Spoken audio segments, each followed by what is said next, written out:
مخالفین کا قتل عام، ان کے ساتھ جنسی زیادتی اور ان کی جائیداد و اموال پر قبضہ کرنا کوئی نئی بات نہیں ہے۔ انسانی تاریخ ایسے مظالم سے بھری پڑی ہے تو یوں کہنا مناسب ہوگا کہ جب سے انسان کے اندر انفرادیت کے شعور بیدار ہوا ہے تب سے چھینا جھپٹی اور قتل و غارت گری کا سلسلہ قائم ہے، اور یوں محسوس ہوتا ہے کہ جیسے اس کائنات کے خاتمے تک یہ سلسلہ موجود رہے گا۔ دوسرے لفظوں میں انسان کے مزاج میں یہ بات رچ بس گئی ہے اور حق تلفی گویا اس کی عادت ثانی ٹھہر چکی ہے، اس لیے روہنگیائی مسلمانوں کے ساتھ جو ظلم و ستم ہو رہا ہے وہ کوئی عجیب بات نہیں ہے۔ اسی طرح کا منظرنامہ کئی اسلامی ممالک میں پہلے دیکھا جا چکا ہے۔ دیکھا جائے تو افغانستان سے لاکھوں افراد ہجرت کر کے دوسرے ممالک میں جا بسے تھے، اور اب بھی لاکھوں افغانی پاکستان میں موجود ہیں۔ انسانی تاریخ کی ایک بڑی ہجرت عراق سے بھی ہوئی تھی، جہاں سے لاکھوں لوگ اپنی جانیں بچانے کی خاطر دوسروں کی چوکھٹ ماپنے نکلے تھے۔ جبکہ شام کی بات تو بالکل نئی ہے، یہاں بھی بشار الاسد کے مظالم اور خانہ جنگی کے باعث لاکھوں لوگ روتے کرلاتے نظر آتے ہیں، جبکہ دوسری جانب کشمیریوں اور فلسطینیوں کی ہجرتیں بھی ہیں جو مخالف مذاہب کے باعث ہوئی ہیں، اور اب بھی لاکھوں لوگ اپنے دکھوں کی گٹھری اٹھائے چل رہے ہیں۔ ایسے میں روہنگیائی مسلمانوں کی دردناک اور پریشان کن صورتحال سینوں کو چیرتی بھی ہے اور اپنوں کی بے حسی پر تڑپاتی بھی ہے۔ دیکھا جائے تو میانمار کی فوج روہنگیائی مسلمانوں کی نسل کشی میں مصروف ہے، ان کے بچوں اور مردوں کو قتل کر رہی ہے اور ان کی خواتین کے ساتھ زیادتیوں میں ملوث ہیں۔ یہ واقعات بڑے پیمانے پر رونما ہوئے اور ہو رہے ہیں، اور دکھ کی بات یہ ہے کہ یہ سب اس ملک میں ہو رہا ہے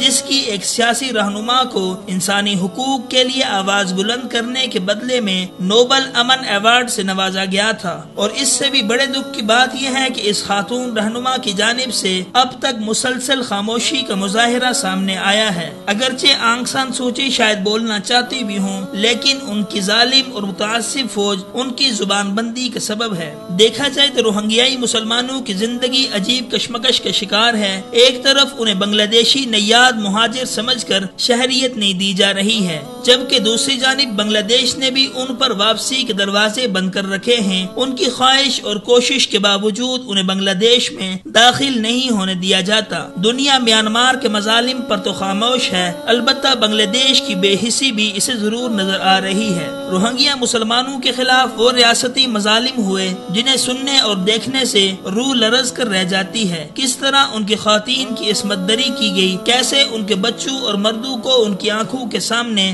بارود کے حوالے کیا گیا، اور کس بے دردی سے ان کے گھروں کو نظر آتش کیا گیا۔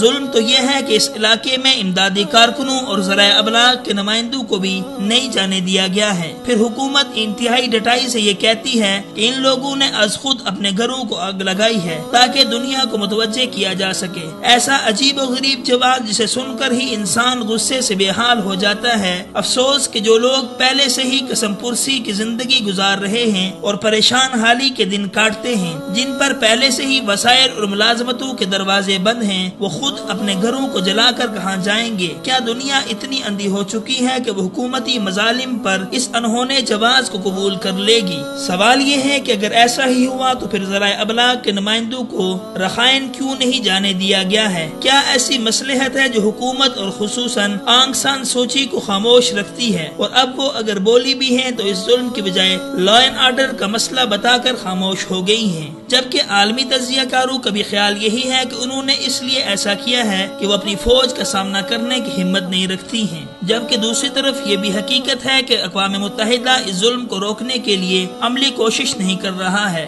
اور محض نشاندہی کر کے اپنے حق سے دستبردار ہونے کی کوشش کر رہا ہے، جبکہ دوسری طرف اسلامی ممالک میں اگر کوئی ایسا واقعہ رونما ہو جاتا ہے تو اقوام متحدہ عالمی طاقتوں کو تحریک دیتا ہے اور خود بھی متحرک کردار ادا کرتا ہے۔ یہاں اس ادارے کی خاموشی اس کے دورے رویے کا کھلا ثبوت ہے۔ البتہ حقائق جو بھی ہوں، ایک بات واضح ہے، اس وقت روہنگیائی مسلمان ظلم و اذیت کے شکار ہیں، ان کی زندگیاں ان کے ہونے پر خندہ زن ہیں اور ان کا مستقبل ان کے حال پر روتا ہے۔ کس قدر اذیت ناک بات ہے کہ ان کا ماضی بھی کربناکیوں سے بھرا پڑا ہے۔ اس وقت صرف اسلامی دنیا کو ہی نہیں بلکہ عالمی برادری کو بھی جاگنے کی ضرورت ہے، اور ان پر لازم ہے کہ وہ روہنگیائی مسلمانوں پر ہونے والے مظالم کو بند کرانے میں اپنا کردار ادا کریں۔